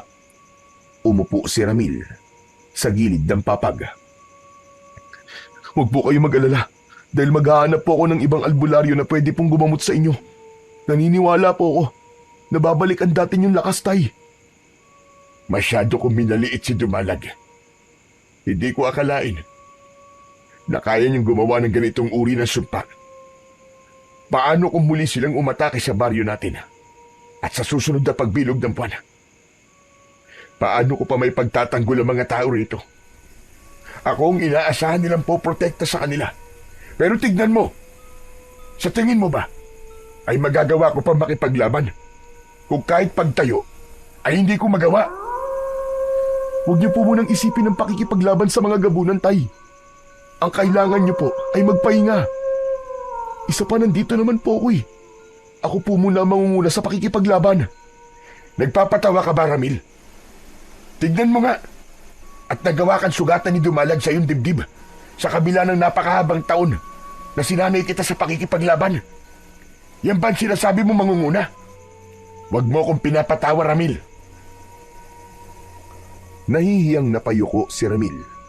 Labis ang panliliit na kanyang naramdaman sa sinabing yun ng kanyang ama. Ngunit inintindi na lang niya na may hindi ito magandang pinagdadaanan, kaya ito nakapagsalita ng masakit sa kanya. Nang mga sumunod na araw, ay naghanap si Ramil at Karding ng ibang albularyo. Nagtungo sila sa iba't ibang baryo upang hanapin ang manggagamot na sa tingin nila ay may kakayahang alisin ang sumpa ni Dumalag kay Mang Celestino. Marami naman silang nakita at nakilala. Lahat ng yun ay sinubukang gamutin si Mang Celestino, ngunit kahit isa sa mga yun ay walang nagtagumpay. Habang lumilipas ang araw, ay unti-unting nakita ni Ramil ang epekto ng sumpa ni Dumalag kay Mang Celestino. Nagsimulang bumagsak at mamayat ang katawan nito. Sa loob lamang ng isang linggo, ay tila tumanda na ito ng ilang taon. Hindi na rin ito halos makagalaw sa higaan nito. Sa kabila ng kalunos-lunos na nangyayari kay Celestino, ay hindi ipinakita ni Ramil na naaawa siya rito. Alam niya kasi na mataas ang tingin ng tatay niya sa sarili nito at isa sa pinakaayaw nito ang kinaaawaan. Isang araw, binisita si Ramil ng kaibigan niyang si Karding. Nag-usap ang magkaibigan sa likod ng bahay. Pare, kumusta na pala si Mang Celestino? Palala ng palala ang nangyayari kay tatay, pare. Sa totoo lang, hindi ko na alam ang gagawin ko eh. Halos lahat ng mahuhusay na albularyo ay sinubukan ng gamutin si tatay. Pero wala man lang kahit isa ang nakapagpagaling sa kanya. Huwag ka mawalan ng pag-asa. May awa ang Diyos. Sigurado ako na makakahanap din tayo ng lunas sa sumpang hinidumalag. Sana nga, pare. Naawa na kasi ako kay tatay. Kahit pagsasalita, parang nahihirapan na siya. Hindi ako sanay na nakikita siyang ganun eh. Sanay ako na nakikita ko siyang malakas at nakakakilos ng maayos. Nakakalungkot talaga ang nangyayari sa tatay mo. Ay, oo nga pala. Ilang linggo na lang ay kabilugan na naman ng buwan. Hinausap mo na ba mga nakikipaglaban sa mga gabunan na ikaw muna ang mamumuno sa kanila? Kinausap ko na sila kahapon. Pero pakiramdam ko hindi nila sineryoso ang mga sinabi ko. Naiintindihan ko naman yun kasi kahit ako, alam ko na hindi ko kayang pangunahan ng pakikipaglaban sa mga gabunan. Sa tingin ko nga, mas magaling pa sa akin yung mga kalalakihan na tumutulong sa amin sa pakikipaglaban kay Dumalag eh. Huwag mo nga sabihin yan, Chong. Masyado mo namang minamaliit ang sarili mo. Siguro sa ngayon ay hindi ka pa talaga kasing galing ni Mang Celestino. Pero konting practice lang yan. Magiging magkapantay na kayo. Saka imposibleng hindi ka maging magaling na antingero at manunugis kasi anak ka ni Mang Celestino. Kaya kaibigan kita Napakagaling mo mambola. Uy, hindi ako nambobola, no? Nagsasabi lang ako ng totoo. Yung ibang tao lang naman ang inip na maging magaling ka kagad na para bang napakadaling maging kagaya ni Mang Celestino. Magsasalita pa sana si Ramil nang marinig niya ang malakas na pagsigaw ni Mang Celestino mula sa loob ng bahay. Nagmamadaling pinuntahan ni Ramil ang tatay niya sa silid nito habang nakasunod sa kanya si Karding. Tay, bakit po? May kailangan po ba kayo? Itayo mo ko. Kailangan natin magsanay. Hindi pwedeng walang nagsasanay sa'yo dahil hindi ka magiging kasing galing ko. Kunin mo ang itak ko. Bilisan mo, anak. Pero tay, Hindi po muna niyo maaaring gawin yan eh. Huwag po kayong mag-alala. Sa sandaling gumaling na po kayo, ay magsasanay po ulit tayo. Nangangako po ako na siseryosohin ko na ang lahat para maging katulad niyo po ako. Pakiramdam ni Ramil ay nadurog sa napakaraming piraso ang puso niya nang biglang humagulgol si Mang Celestino. Wala na. Wala na akong silbi sa baryong ito. Hindi ko na kayo kayang protektan mula sa mga gabunan. Mas mabuti pa siguro na mamatay na lang ako kaysa makita ko ang aking sarili na nakahiga sa pesteng papag na ito. Sana'y mamatay na lamang ako. Tay, wag po kayo mawalan ng pag-asa. Makakahanap din po tayo ng lunas sa sumpang yan. Ano ba lunas ang sinasabi mo? Ilang albularyo na ba sinubukan akong gamutin? Hindi ba't hindi mo na mabilang? Pero kahit isa sa kanila, kahit isa ay walang nagawa para pabutihin ang aking kalagayan. Pakiramdam ko, habang tumatagal ay pahina ako ng pahina. Siguro nga ay tama si Dumalag. Mas mabuti pa na mamatay na lang ako. Tay, kapag hinayaan niyo po mamatay kayo, ay matutuwa po si Dumalag dahil nagtagumpay siya sa gusto niyang mangyari. Hindi ba sabi niya, ay ang sumpang yan ang magiging dahilan para gustuin niyo na mawala na lang? Gusto niyo bang mangyari ang sinabi niyang yun, Tay? Nagpatuloy sa pag-iyak si Mang Celestino. Nahahabag na hinawakan ni Ramil ang payat at halos butot balat ng kamay ng kanyang ama. Diretso siyang tumingin sa mga mata nito. Nangangako po ako sa inyo, Tay, nagagaling kayo. At nangangako rin po ako na gagawin ko ang lahat para gawin ang mga bagay na hindi niyo muna magagawa dahil sa sitwasyon niyo ngayon. At isa na po roon, ang pagharap at pakikipaglaban kay Dumalag. Marahang tumango si Mang Celestino habang walang patid ang pag-agos ng mga luwa nito. Umasa si Ramil na kahit paano ay lumakas ang loob ng tatay niya dahil sa kanyang sinabi. Simula noon ay mag-isa nang nagsanay si Ramil sa pakikipaglaban sa mga aswang. Pinag-aralan niya rin ang mga anting-anting ng tatay niya. Kapag may hindi siya alam, ay tinatanong niya si Mang Celestino at sinasagot naman siya nito. Kahit nahihirapang magsalita, ay itinuro pa rin ni Mang Celestino kay Ramil ang mga dasal at orasyon upang mas maging mabisa ang mga anting-anting na sa tingin ni Ramil ay magagamit niya sa pakikipaglaban sa mga gabunan. Hanggang sa sumapit na ang gabi kung saan bilog na naman ang buwan. Bago lumabas si Ramil ng bahay, ay pinuntahan niya muna si Mang Celestino sa kwarto nito. Tay, bilog po ang buwan ngayon. Lalabas po muna ako para samahan ng mga nakikipaglaban sa mga gabunan. Sigurado ka ba na kaya mo silang pamunuan, anak? Yung totoo po, hindi po talaga, Tay. Ramdam ko po na hindi ko pa nakukuha ang tiwala nila. Pero susubukan ko po. Ako ang dapat na gumagawa ng gagawin mo ngayong gabi, anak. Kung hindi lang sana ako tinablan ng sumpa ni Dumalag, ay kasama mo kong haharap sa kanila. Nakakahiya rin sa mga kasama natin sa pakikipaglaban dahil ito ang unang beses na hindi niyo ako makakasama. Tay, naiintindihan ka po nila.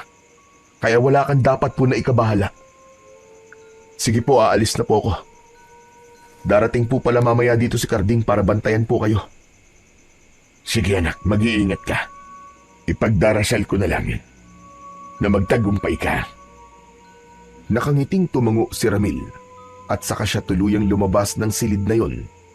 Kinuha na niya ang kanyang itak at ipinulupot niya sa hawakan nun ang isang anting-anting. Isang anting-anting pa ang dinasalan niya at sa kanya isinabit yun sa kanyang leeg. Pagbukas ni Ramil sa pinto, ay sakto nakakatok na sana si Carding. Uy, sakto pala ang dating ko. Mukhang paalis ka na, Chong. O paano? Ikaw na munang bahala kay tatay, ha? Huwag mo siyang pababayaan. Huwag ka mag-alala. Nasa mabuting kamay ang tatay mo. Basta mag-iingat kayo, pare, ha. Sana naman ay hindi umatake ngayong gabi sina Dumalag. Matapos yun, ay umalis na si Ramil. Nagpunta siya sa liwasan kung saan nagtitipon ang mga kalalakihang makikipaglaban sa mga gabunan. Nang makita siya ng mga yon, ay nagkaroon ng bulungan. Muling naramdaman ni Ramil ang kawalan ng tiwala ng mga yon sa kanya. Tumayo si Ramil sa harapan ng lahat.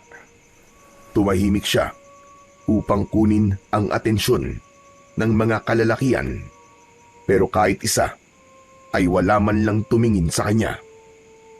Naisip ko na hindi na lang tayo sa bukana magbabantay simula ngayong gabi, mga kasama. Hatiin ko kayo sa 2 grupo. Isang grupo ang magbabantay sa bukana at ang isa naman ay sa dulo kung saan dumaan ang mga gabunan nung huli. Huminto muna si Ramil sa pagsasalita nang mapansin niyang wala pa rin sa kanya ang atensyon ng lahat. Patuloy pa rin ang mga yon sa pagbubulungan. Huminga ng malalim si Ramil. Napagtanto niya na kung magiging mabait ang kanyang pagsasalita ay hindi siya papansin ng mga ito. Kaya naman, inisip niya na sa sandaling yon ay siya ang kanyang ama. Kayong lahat! Inuutusan ko kayong makinig sa akin. Baka nakakalimutan nyo na ako ang pansamantalang namumuno sa inyo. Nagulat ang lahat sa pagsigaw na yon ni Ramil. Doon na tumingin ang mga lalaki sa kanya. Kahit paano ay nagpasalamat si Ramil na sa wakas ay nakuha na niya ang atensyon ng mga ito. Mga kasama, alam ko na hindi nyo ako pinagkakatiwalaan. At alam ko rin na hindi pa ako kasing galing ng tatay ko. Pero ngayon, wala tayong ibang aasahan kundi ang isa't isa. Hindi ko sinasabi na kaya kong maging pinuno ninyo kagaya ng aking tatay. Ang gusto ko lang ay itrato nyo ako na kaisa nyo. Iisa ang layunin natin at yun ay ang protekta ng ating baryo. Kaya humihiling ako sa inyo na huwag nyo akong itrato na hindi kabilang sa inyo. Mas lalo natin kailangan mag-aisa dahil hindi natin makakasama si tatay. Kung hindi nyo ako papakinggan, sigurado ako na madali tayo matatalo ni Dumalag. Umigil ang bulungan matapos magsalita ni Ramil hanggang sa isa-isa nang lumapit ang mga lalaki sa kanya upang tanungin kung saang grupo nabibilang ang mga ito. Doon na naramdaman ni Ramil ang pagsunod ng mga yon sa kanya. Halos maluwa siya sa kasiyahan dahil alam niya na naramdaman ng mga ito na mula sa kanyang puso ang mga salitang kanyang binitiwan. Isa si Ramil sa mga sumama sa magbabantay sa bukana ng baryo, habang ang kabilang grupo naman ay sa dulong bahagi. Nanginginig ang kanyang katawan dahil sa labis na kaba. Alam niya na kung sakali na mabigo sila sa gabing yun, ay sa kanya mapupunta ang lahat ng sisi. Kaya naman sa utak niya ay walang tigil ang kanyang pagdarasal at paghingi ng gabay sa Panginoong Diyos. Hanggang sa may kakaibang naramdaman si Ramil. Bumigat ang hangin at tumayo ang balahibo sa kanyang mga braso. Bahagyaring uminit ang suot niya na anting-anting. Mga kasama, humanda kayo. Nararamdaman kong paparating na ang mga gabunan. Hindi nagtagal ay nakita na nila ang mga gabunan na mabilis na sumusugod papunta sa kanilang direksyon. Inihanda ni Ramil ang sarili sa pakikipaglaban. Tawagin niyo ang mga nagbabantay sa dulo!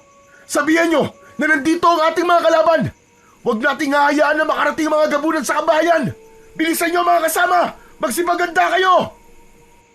Mabilis ang galaw ng mga gabunan at ang matutulis na kuko ng mga yon ay kumikislap sa liwanag ng buwan. Hindi nag-atubili si Ramil. Siya ang unang sumugod habang hawak ang kanyang itak. Agad niyang tinaga sa muka ang gabunan na sumalubong sa kanya. Nang nakapatay ng gabunan si Ramil, ay tila nagkaroon ng lakas ang kanyang mga kasama. Sumugod na rin ang mga kalalakian sa mga gabunan at nakipaglaban ang mga yon gamit ang itak, sibat at pana. Ang gabing yon ay napuno ng sigawan ng mga tao at malakas na pag-angil ng mga gabunan. Ngunit sa gitna ng laban ay nakita ni Ramil ang pagdating ng pinuno ng mga gabunan na si Dumalag. Isa sa mga kasama nila ang sinakmal nito sa leeg. Mabilis na tumakbo si Ramil patungo kay Dumalag. "Hoy Dumalag! Tayong dalawa magtuos! Akong dapat na hinaharap mo dahil anak ako ng taong gusto mong patayin!" Huwag mo nga akong pinapatawa, batang uhugin. Ang ama mo nga ay walang nagawa sa akin. Ikaw pa kaya? Sigurado ko na sa sandaling ito ay nakahiga siya sa inyong bahay dahil hilang-hina na siya. Kung sa tingin mong demonyo ka ay magtatagumpay ka sa nais mo mangyari sa tatay ko, ay nagkakamali ka. Para sa kaalaman mo, kahit nangihina siya, ay patuloy siyang lumalaban sa sumpang ibinigay mo sa kanya. At hindi ako titigil hanggat hindi ko nahahanap ang lunas sa sumpang yon. Huwag mo nang sayangin ang pagod mo dahil ako na ang nagsasabi sa'yo. Walang lunas ang sumpang iginawad ko sa tatay mo. Umiim ang bagang ni Ramil at inilabas niya ang kanyang galit sa pamamagitan ng pagsigaw. Sumugod siya kay Dumalag habang nakataas ang kanyang itak. Ngunit sa isang iglap ay malakas siyang sinuntok ni Dumalag sa muka. Napaatras si Ramil at muntik na siyang matumba. Pero mabilis niyang naitukod ang kanyang mga paa sa lupa. Pagkatapos nun, muli siyang sumugod at sinubukan niyang saksakin si Dumalag sa dibdib. Pero sa isang mabilis na galaw ng pinuno ng mga aswang na si Dumalag, ay nagawa nitong kalmutin ang braso niya. Nabitiwan niya ang itak na hawak niya. Saka siya buong lakas na sinipa ni Dumalag sa tiyan. Doon na tuluyang napahiga sa lupa si Ramil. Sa harap niya ay matayog na nakatayo si Dumalag at tila handa nang tapusin ang laban. Paano ba yan? Mukhang mauuna ka pang mamatay sa iyong tatay. Nakakalungkot na mawawala na ang kanyang tagapagmana. Pilit na bumangon si Ramil habang papalapit si Dumalag sa kanya. Pakiramdam niya ay yun na ang kanyang katapusan. Ngunit hindi pa rin siya nawalan ng pag-asa. Nang malapit na si Dumalag kay Ramil, ay isang hindi inaasahang tao ang biglang dumating. Nakasuot ang taong yun ng salakot na siyang bahagyang tumatakip sa mukha nito. Humarang yun sa pagitan ni Ramil at Dumalag. May isinaboy na pulbos ang taong yun sa mukha ni Dumalag na naging dahilan para mapaatras si Dumalag habang pilit nitong inaalis ang pulbos na kumapit sa mukha nito. Ano to? Ayaw maalis sa mukha ko. Hindi ako makahinga. Tulungan niyo ako! Nagimbal si Ramil sa bilis ng pangyayari. Hindi niya akalain na isang estranghero ang biglang susulpot at yun ang magiging dahilan upang umatras at umalis sina Dumalag at ang mga alagad nitong gabunan. Nang nawala na ang lahat ng gabunan, ay humarap ang hindi kilalang lalaki kay Ramil at inalis nito ang suot nitong salakot. Isa yung matandang lalaki na noon lang niya nakita sa buong buhay niya. Mawalang galang na po. Sino po kayo? Ikaw ba ang naguguda sa pakikipaglaban kay Dumalag? Oo, ako nga po. Pero sino nga po kayo? Bakit niyo po ako iniligtas? Mamaya ko na sasagutin ang lahat ng tanong mo. Nais ko na dalhin mo ko sa inyong bahay dahil naniniwala ko na kailangan mo ang tulong ko sa isang bagay. Bilisan mo! Pinilit ni Ramil ang tumayo at saka siya tumango sa matandang lalaki. Pinasunod niya ito sa kanilang bahay at pagdating doon ay agad silang sinalubong ng nag-aalalang si Carding. Ayos ka lang ba, Chong? Sandali, tatawagin ko lang si Mang Erning para magamot ka. Teka. Sino naman yung kasama mo? Hindi ko rin siya kilala eh. Pero iniligtas niya ako mula kay Dumalag. Nararamdaman ko ang bigat ng presensya sa bahay na ito. Dito ba nakatira ang taong isinumpa ni Dumalag? Ang tatay ko po ang tinutukoy niyo. Pero, paano niyo po yun nalaman? Ako si Tatang Edwin. Ako ang gumawa ng sumpa na inilagay ni Dumalag sa iyong ama. Walang iya ka pala eh. Ikaw pala ang dahilan kung bakit nangihina ngayon si Mang Celestino eh. Ramil, patayin mo na ang isang yan. Sige na. Sandali lang. Alam ko na mali ako na tinulungan ko si Dumalag sa paggawa ng sumpa na yon. Pero para sa inyong kaalaman, labag sa aking kalooban ng bagay na yon. Tinakot niya ako na papatayin niya ako kapag hindi ko ginawa ang gusto niya. Masisisi niyo ba ako kung ginawa ko iyon? Kahit na. Ikaw pa rin ang dahilan kung bakit nagkaganon si Mang Celestino. Kung hindi mo papatayin ang matandang yan, ako ang papatay dyan, pare. Teka, uminahon ka muna, Carding. Mang Edwin, kung kayo po ang gumawa ng sumpa na ibinigay ni Dumalag kay tatay, ay malamang alam niyo rin po kung anong lunas dito. Tama po ba? Tama ka, Ramil. Kaya ako nandito ay upang itama ang aking pagkakamali. Pero nais ko mag-usap tayo na kasama ang iyong ama. Hali po kayo sa kwarto niya. Carding, kung pwede sana'y umalis ka muna. Tawagin mo si Mang Erning at sabihin mo na gamutin niya ang mga sugatan. Pakisuyo lang. Pero, Chong, paano ka? Sige na, kaya ko ang sarili ko. Huwag mo na akong alalahanin. Sige na, kumilos ka na. Nang umalis na si Carding, ay isinama na rin ni Ramil si Mang Edwin sa silid ni Mang Celestino. Ipinakilala ni Ramil ang sarili niya kay Mang Edwin at ganun din ang kanyang ama. Narinig ko mula rito ang pag-uusap niyo. Totoo ba na ikaw ang gumawa ng sumpa na iginawad ni Dumalag sa akin? Ako nga, Celestino. Pero labag yun sa aking kagustuhan. Sadyang tinakot niya lang ako na papatayin niya ako, kaya ako yung ginawa. Bilang ako ang gumawa ng sumpa, ay mararamdaman ko kung nasaan ang pinagbigyan ni Dumalag ng sumpang yon. Kaya ako nagtungo sa lugar na ito. Gusto kong itama ang aking pagkakamali at gusto ko kayong tulungan kung paano mawawala ang sumpang yan sa'yo, Celestino. Sabihin mo, ano ang lunas sa sumpang ito? Ang lunas ay nasa nagbigay sa'yo ng sumpa. Ang dugo ni Dumalag. Yun mismo ang lunas. Ano? Pero, teka, paano ang dugo ng pinuno ng gabunan na yon ang magiging lunas? Hindi ka ba nakikinig? Kung sino ang nagbigay ng sumpa, ay ang dugo niya ang magiging lunas. Kailangan niyong inumin ng iyong tatay upang malinis ang sumpa na nasa loob ng kanyang katawan.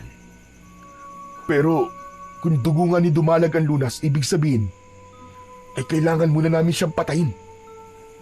Teka, wala na po bang ibang lunas o paraan, Mang Edwin? Baka po pwede kayong gumawa ng gamot, total. Kayo naman po ang gumawa ng sumpa eh. Kung meron lang sanang ibang lunas o gamot, ay hindi ko nasasabihin sa inyo ang tungkol sa dugo ni Dumalag. Pero ikinalulungkot ko, kasi yun lang talaga ang lunas na kailangan ninyo upang gumaling si Celestino. Ramil, kung iniisip mo na kailangan mong patayin si Dumalag at hindi mo naman kaya ay wag mo nang gawin. Natatakot ako sa pwedeng mangyari sa iyo, anak. Ang pagpatay lamang kay Dumalag ang tanging paraan upang makuha ang kanyang dugo. Isa pa, hindi nyo maaaring patagalin ang nangyayari dahil ang sumpang yan ang magdadala sa iyo sa kamatayan. Sa ngayon, Katawan mo pa lang ang pinahihina nito. Ngunit darating ang araw na maging ang utak mo ay sisirain nito. Kapag humantong ka na roon, ay hindi mo na makokontrol ang iyong sarili at ikaw mismo ang kikitil sa sarili mong buhay. Kung ganun po, kailangan ko na po talagang kumilos para mapatay si Dumalag. Tay, magtiwala po kayo sa akin. Nangangako po ako na sa pagkakataon na ito, ay hindi ko na po kayo bibiguin. Gagawin ko to. Dahil ayoko mawala po kayo sa akin. Pero anak, masyadong malakas si Dumalag. Ako nga na mas matagal ng antingero, ay hindi ko siya matalo-talo. Ikaw pa kaya? Bakit hindi mo magawang magtiwala sa iyong anak, Celestino? Hindi mo ba nakikita ang apoy sa kanya dahil nais kanyang iligtas?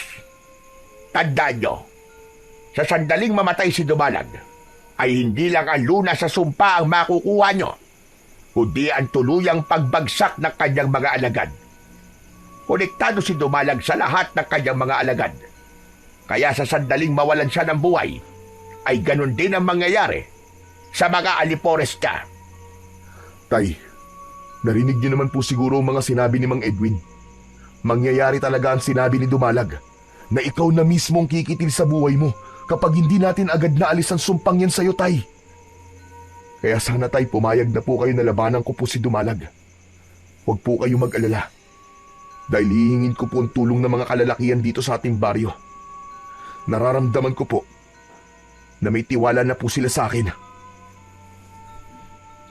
Matagal na hindi nagsalita si Mang Celestino. Nakatingin lang kay Ramil ang nangihina nitong mga mata. Maya-maya pa ay marahan na itong tumango.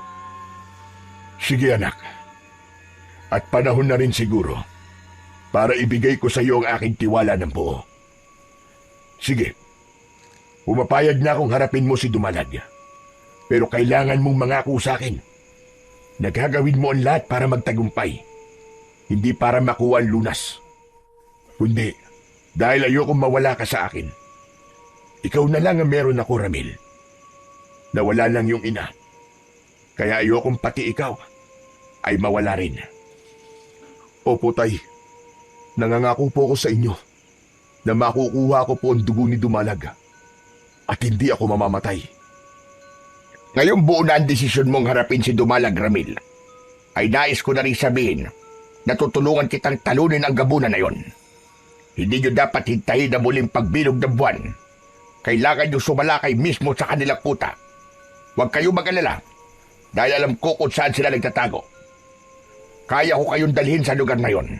Mas maganda na umatake tayo ron kapag walang liwanag ang buwan upang hindi sila maging masyadong malakas. Maraming salamat po sa inyo, Mang Edwin. Salamat po dahil dumating po kayo rito. Hindi mo kailangan magpasalamat sa akin. Ginagawa ko ito para itama ang aking nagawang pagkakamali. Napagtanto ko na sa aking ginawa ay sigurado ko na ikinakahiya ko ng mga ninuno kong babaylan. Ngayon ay hindi na ako natatakot kay Dumalag. Kahit patayin pa niya ako dahil sa pagbaligtad ko sa kanya, ay wala na akong pakialam. Ang mahalaga sa akin ay ang gawin ng tama hanggang sa aking huling hininga. Nang sandaling yun, ay unti-unti nang nakakita ng pag-asa si Ramil upang tuluyan ng gumaling ang kanyang ama. Alam niya sa kanyang sarili na wala siyang laban kay Dumalag, pero buhay ng tatay niya ang nakasalalay, kaya handa siyang gawin ang lahat upang iligtas ito sa kamatayan.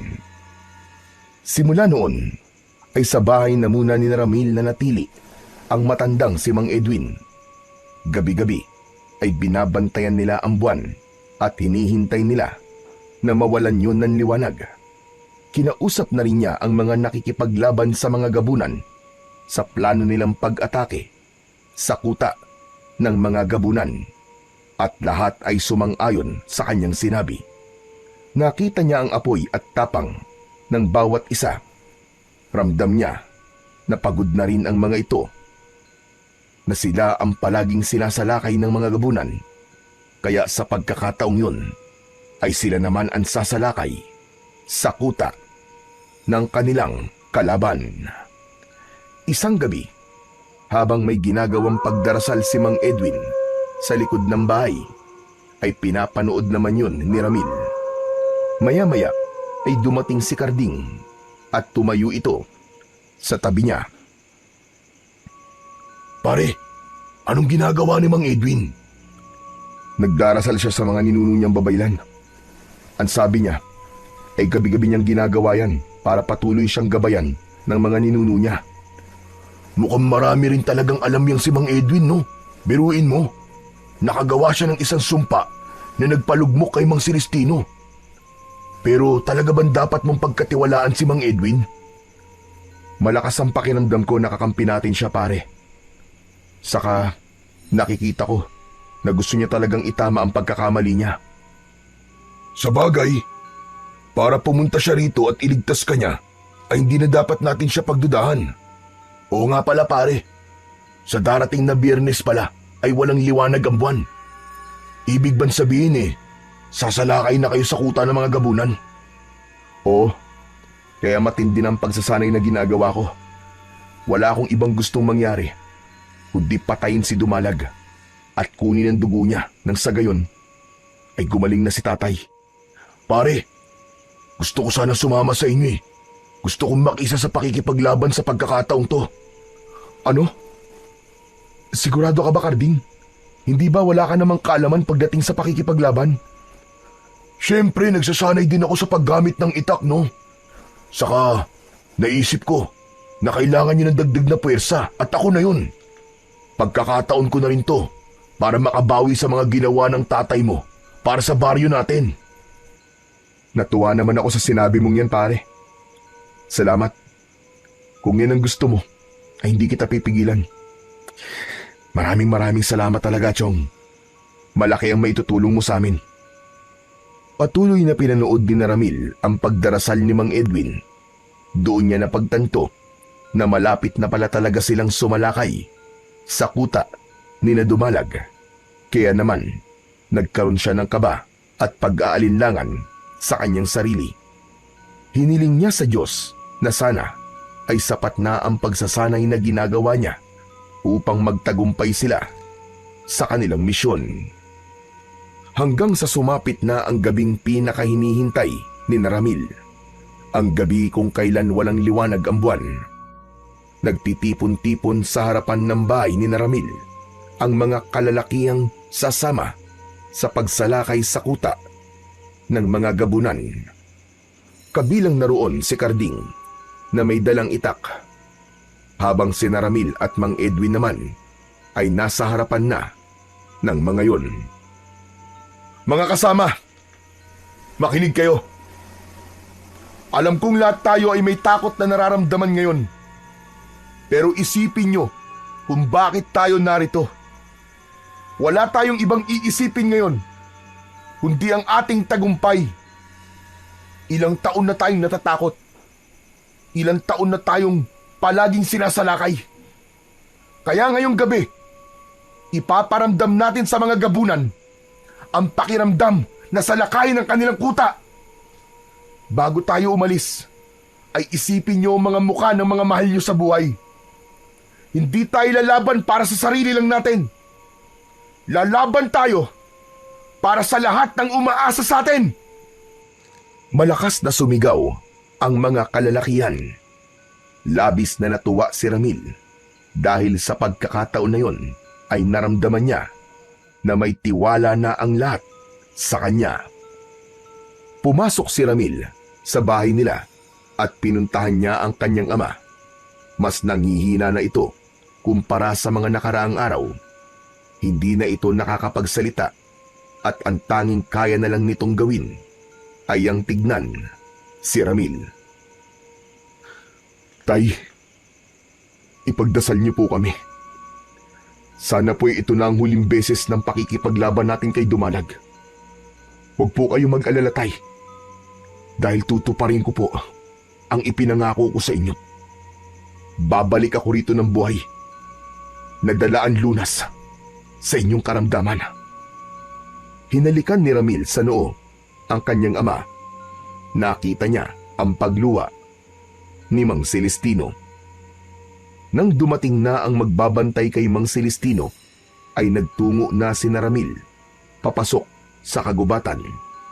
Nasa unahan nila si Mang Edwin na siyang kanilang gabay papunta sa kuta ng mga gabunan. May dala silang lampara at sulo na may apoy. Habang naglalakad, ay kinausap si Ramil ni Mang Edwin. Isang sisidlan na maliit na gawa sa itim na tela ang ibinigay ng matanda sa kanya. Ano po ito, Mang Edwin? Naaalala mo ba yung pulbos na isinaboy ko sa mukha ni Dumalag nung iniligtas kita? Yan ang laman ng sisidlan na yan. Ang pulbos na yan ay gawa sa pinatuyo at pinulbos na puso ng bangkilan. Isa yan sa nagpapahina sa mga gabunan. Sandaling mawawala ng paningin ng gabunan kapag isinaboy mo yan sa kanilang muka. Mahihirapan din silang huminga. Pero ipapaalala ko lang sa'yo na sandali lamang ang epekto niyan. At yan na lamang ang pulbos na meron ako. Kaya gamitin mo lamang yan kung talagang kinakailangan. Maraming salamat po dito, Mang Edwin. Hindi ko po sasayangin ang tiwala nyo na ipinagamit po sa akin ng pulbos na ito. Nagpatuloy sa paglalakbay si Ramil hanggang sa pinahinto sila ni Mang Edwin. Itinuro nito sa hindi kalayuan ang kuta ng mga gabunan. Natatakpan ng nagtataasang mga puno ang mismong kuta, kaya hindi nila yun masyadong nakikita. Yung may mga dalang sulo, sunugin niyo ang kubol ng mga gabunan. Kailangan mataranta sila. Habang yung iba naman ay umatake kagad kapag nakita nyo na nagkakagulo na ang mga gabunan. Ako na ang bahala kay Dumalag. Ramil, tanggapin mo din ang boteng ito. Dito mo ilagay ang dugo ni Dumalag. Sa sandaling mapatay mo na siya. Tinanggap ni Ramil ang maliit na bote na ibinigay sa kanya ni Mang Edwin at inilagay niya yon sa bulsa ng kanyang pantalon. Sa hudyat ni Ramil ay kumilos na ang 5 lalaki na may dalang sulo. Nang makalapit ang mga yon sa kuta, ay itinapon ng mga yon ang sulo sa mga kubol. Mabilis na nilamon ng apoy ang mga kubol at mula roon ay lumabas ang mga gabunan. Maging ang pinuno nila na si Dumalag ay lumabas na galit na galit. Ang mga tao, nahanap nila ang ating kuta. Sige, patayin niyo silang lahat. Huwag kayong magtitira ng buhay. Ngayon na! Oras na! Para tayo naman ang umatake! Sugod mga kasama! Sabay-sabay na sumugod si Ramil sa kuta ng mga gabunan. Agad na hinarap ng mga kasama ni Ramil ang mga gabunan. Lahat ay determinadong manalo sa digmaan sa gabing yun. Habang ang mga mata ni Ramil ay nakatutok lamang kay Dumalag, sinamantala niya na nakatalikod si Dumalag sa kanya. Mabilis siyang tumakbo at agad niyang itinarak ang itak sa likod nito. Umalingaw-ngaw ang malakas na sigaw ni Dumalag sa buong kagubatan. Mabilis itong humarap kay Ramil at sa isang malakas na suntok nito ay lumipad si Ramil. Napahiga siya, ngunit agad din siyang bumangon. Ipinakita niya kay Pinunong Dumalag na hindi na siya natatakot dito at handa na siyang makipagsabayan. Nais niyo na ba talagang mamatay? Kaya kayo na ang sumalakay sa aming kuta. Nagkakamali ka! Hindi namin nais mamatay, Dumalag. Ang nais namin ay kalayaan sa takot sa inyo. Ang gusto namin ay matapos na ngayong gabi ang kasamaan ninyo, Dumalag! Hindi pa isinisilang ang papatay sa akin. Nagkakamali ka! Dahil nasa harapan mo na ang papatay sa'yo! Sa isang iglap ay umatake si Dumalag. Mabilis ito na parang kidlat. Hinarang ni Ramil gamit ang kanyang itak ang mga kuko ni Dumalag. Buong puwersa niyang tinaga ang kamay nito. Nang sumirit ang dugo ni Dumalag, ay mas lalong lumakas ang loob ni Ramil. Malakas na sumigaw si Ramil at magkakasunod niyang inatake ang pinuno ng mga gabunan. Bumaon ang kanyang itak sa iba't ibang parte ng katawan ni Dumalag. Malinaw kay Ramil ang kanyang layunin ng gabing yun. Yun ay ang patay na si Dumalag upang makuha ang lunas para sa karamdaman ng kanyang ama. Ang bagay na yun ang nagbigay sa kanya ng tapang upang siguraduhin na matatalo niya si Dumalag. Sandaling lumayo ang sugatan at dugoong si Dumalag kay Ramil. Habol nito ang paghinga. Ano? Ano, Dumalag? Natatakot ka na ba? Nararamdaman mo na ba ang iyong katapusan? Huwag kang masyadong maging kampante. Bago pa lang umiinit ang laban natin. Ngumisi si Dumalag at saka ito muling sumugod kay Ramil.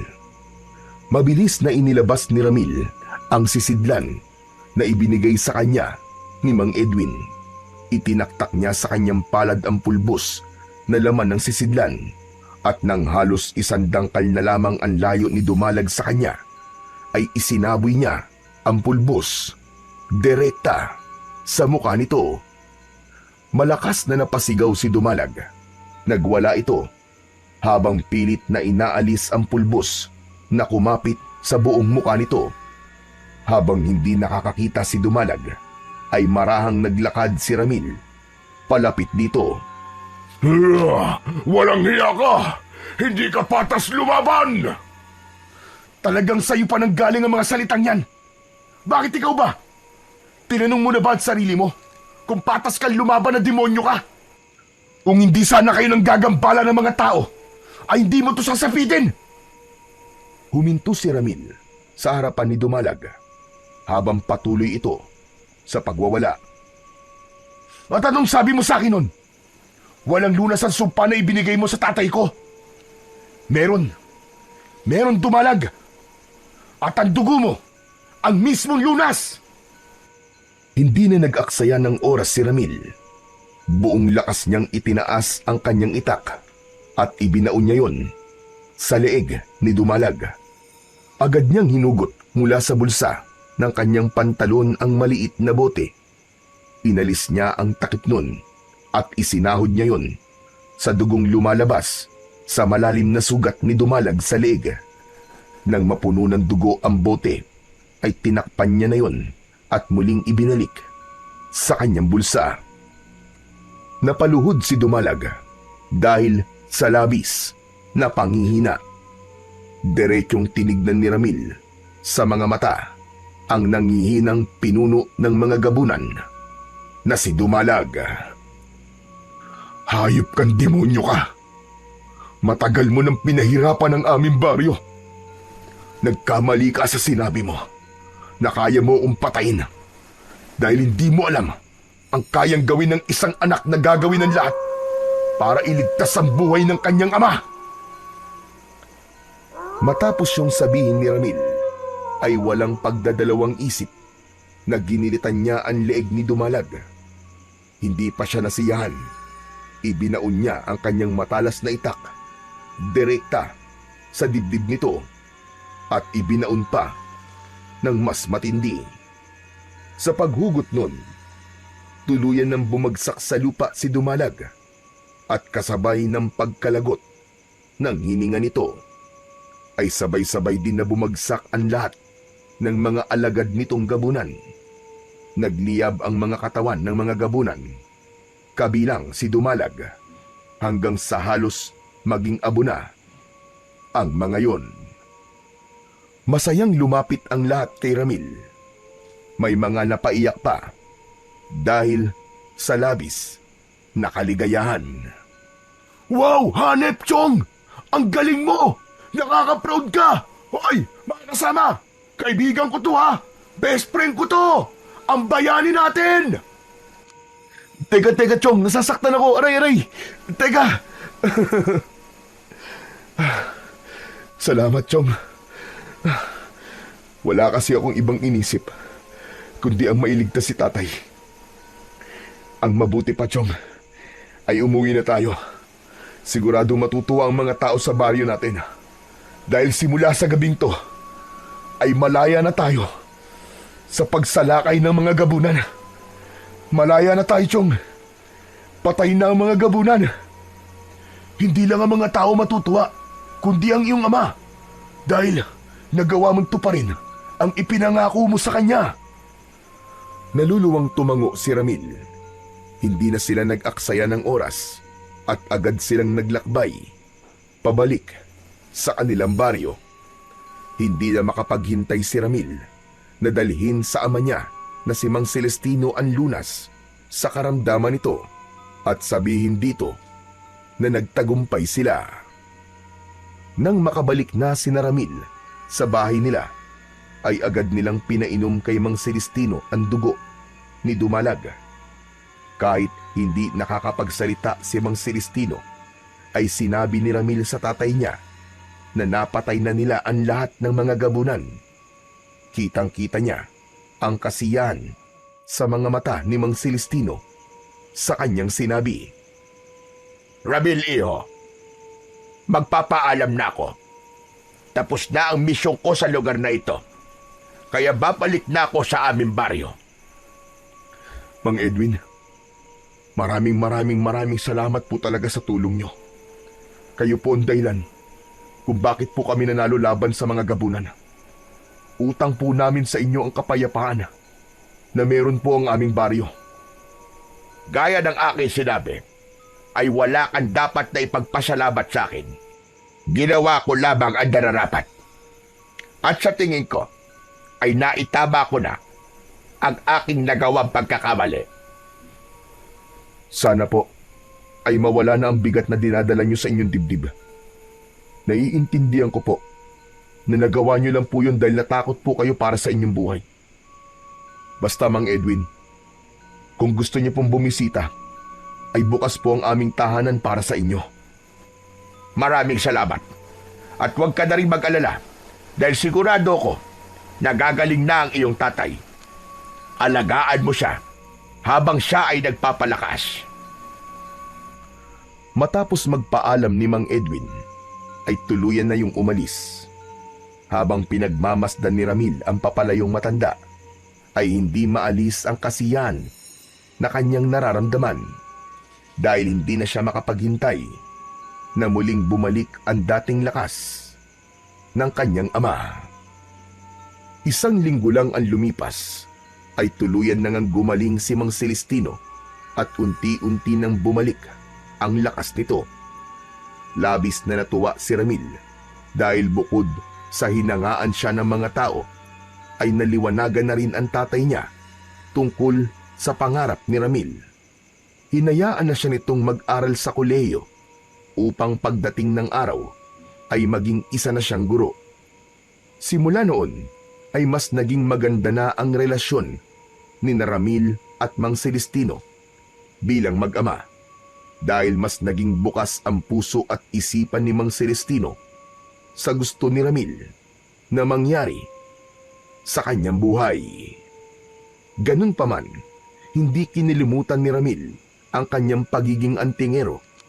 Patuloy siyang nagsanay at naintindihan niya na maaari pa rin niyang pagsabayin ang pagtupad niya sa kanyang pangarap at ang tungkulin niya sa mga tao bilang anak ng pinakamalupit na antingero.